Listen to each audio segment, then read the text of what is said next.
আমার মনে প্রশ্ন জাগছিল যে 225 জন কিনা, কিন্তু আমি ঘোরার পরে মনে হলো যে না, এখানে 225 জন প্লাস হবে, কম হবে না। নেগেটিভিটিটাই মানুষের ছড়ায় বেশি, আর ভালো কাজের পিছনে মানুষ লাগে বেশি। এসে দেখার পর আমার মনে হয়েছে যে ওরা অথেন্টিক। আমি জাস্ট এটাই বলবো যে অথেন্টিক আছে, আপনারা আপনাদের দিক থেকে এগিয়ে আসবেন ওদের প্রতি। যারা নেগেটিভ রিউমার ছড়াইছে তারাও সেটা প্রুফ করতে পারে নাই। আসসালামু আলাইকুম, আমি শারমিন আঁচল নিপা। অ্যাকচুয়ালি আমি এখানে যখন আসছি, আমি এটা খেয়াল করলাম যখন আমি আসছি, ওরা সবাই মানে এখানে মানুষগুলোদের মধ্যে যেটা খেয়াল করছি যে ওরা একটা গার্ডিয়ান চায়, মানে একটা গার্ডিয়ান। আমি যখন আসি তখন মনে হইতেছে যে মেয়ের মতো আয়েশা ডাকতেছে, অনেক অভিযোগ করতেছে, অনেকের কথা অবশ্য আমি বুঝতেছি না, বাট ওদের ফেসিয়াল এক্সপ্রেশনে আমার এটাই মনে হইতেছে যে ওরা অনেক অভিযোগ করতেছে, হয়তো তাদের ফ্যামিলির ব্যাপারে বা কোথাও না কোথাও মনের ভিতর অনেক ক্ষোভ ছিল, কষ্ট ছিল, সেগুলো আমার কাছে প্রকাশ করতেছে। এবং কারো কারো দেখলাম যে অবস্থা এতই খারাপ যে তাদের আসলে তাদের সাথে কথা বলার মতো অবস্থায় নেই, এত খারাপ অবস্থা। এখানে প্রত্যেকটা মানুষের এত খারাপ অবস্থা, বাচ্চাগুলার বেশিরভাগই অটিজম, আর বেশিরভাগই বৃদ্ধ যারা তারা প্যারালাইজড। আসলে আমি এখানে আসার পর আমার ভিতর থেকে একটা খারাপ লাগাও কাজ করছে যে এই মানুষগুলারে মানুষ কিভাবে ফেলে দেয়। একটা মানবিকতার দিক থেকেও আমি বলবো যে এটা তো আসলে আমি জানি না যে কারা এই কাজগুলো করছে, আল্লাহ তাদের হেদায়েত দিক। আর যারা ওদের রেস্কিউ করে এখানে এনে এত বড় একটা জায়গায় এনে খাওয়াইতেছে, যতটুকুই পারো খাওয়াচ্ছে, পড়াচ্ছে, তাদের জন্য আসলে মন থেকে কৃতজ্ঞতা জানাই যে তারা একটা ভালো কাজ করতেছে। যাদের মনে এরকম সন্দেহ থাকে যে ওরা টাকা পয়সা নিয়ে খরচ করতেছে কিনা, তারা আপনারা এসে খাবার দিয়ে যেতে পারেন, চাল দিয়ে যেতে পারেন, তেল দিয়ে যেতে পারেন, মানে আপনাদের সামর্থ্য অনুযায়ী। ধরেন আপনার সামর্থ্য আছে 5 লিটার তেল দেওয়ার, আপনি সেটা এসেই দিয়ে যান। 5 কেজি আলু দেওয়ার, সেটা এসে দিয়ে আপনি নিজের হাতে দিয়ে যান। এখানে ওনারা কিন্তু বলায় নাই যে আমাদের টাকা দিতে হবে বা আমাদের টাকাই পাঠাইতে হবে। আর আপনার যদি একান্ত এরকম যে আমি দেশের বাইরে আছি, কোনোভাবে করতে পারতেছি না, কারো মাধ্যমে পাঠাইতে পারতেছে না, সেক্ষেত্রে আমি বলবো অথেন্টিক আছে, আপনারা টাকা পাঠাইতে পারেন আর এখানে সাহায্য সহযোগিতা করতে পারেন। আমার দিক থেকে আমি বলবো যে আমার এসে দেখার পর আমার মনে হয়েছে যে ওরা অথেন্টিক। আমি জাস্ট এটাই বলবো যে অথেন্টিক আছে, আপনারা আপনাদের দিক থেকে এগিয়ে আসবেন ওদের প্রতি। কারণ এখানে যারা আছে তাদের আসলে কেউ নাই, আপনি জাস্ট তাদের দেখার উসিলা হন, আল্লাহ অবশ্যই আপনার এই উত্তম প্রতিদান দিবে, এইটার উত্তম প্রতিদান আপনারা পাবেন।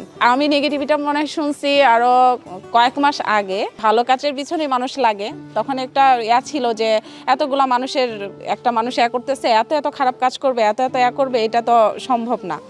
তো এই নেগেটিভিটির কারণেই আর কি এবার আমার নিজের আশা যে আমি নিজে এসে নিজে দেখে যাব। আসার পর আমার মনে হলো যে এখানে আমি নেগেটিভিটি কিছু পাই নাই।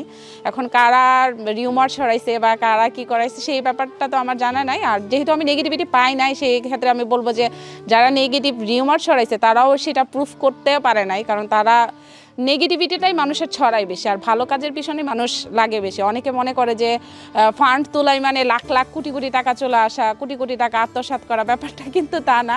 আসলে যারা এতগুলো মানুষের দায়িত্ব নিছে সাহস করে, আমার মনে হয় যে আপনারা যদি না আগান বা না আসেন পাশে, তাদের আসলে এতগুলো মানুষের দায়িত্ব একটা মানুষের পক্ষে কখনোই নেওয়া সম্ভব না।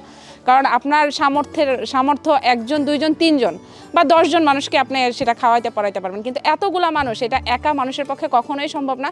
সেই ক্ষেত্রে যে ওনারা ফান্ড কালেকশন করে বা ওনারা ফান্ড তুলতেছে, এটাকে আমি সাধুবাদ জানাই যে না। কারণ এখানে আপনি অনেকে আছে 100 টাকা দেওয়ার মতো সামর্থ্য, সেই জায়গায় আপনি 100 টাকা দিতেছেন।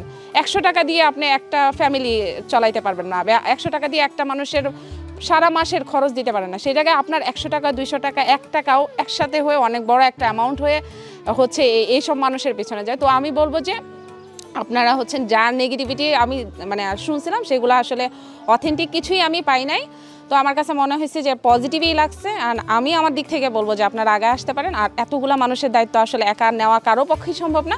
আপনাদের ভালোবাসা, আপনাদের চাওয়া, আপনাদের সহযোগিতা। আমি নিজেও হচ্ছে এখানের কোনো স্টাফ না বা এখানের কেউ না, আমি বাইরের একটা মানুষ। সেইখান থেকেই আমি বলতেছি যে আপনারা এখানে আগে আসতে পারেন, এখানে মানুষদের মানে এদের পাশে দাঁড়াইতে পারেন। অ্যাটলিস্ট ফেসবুকে প্ল্যাটফর্মেই ওনাদের চেনা।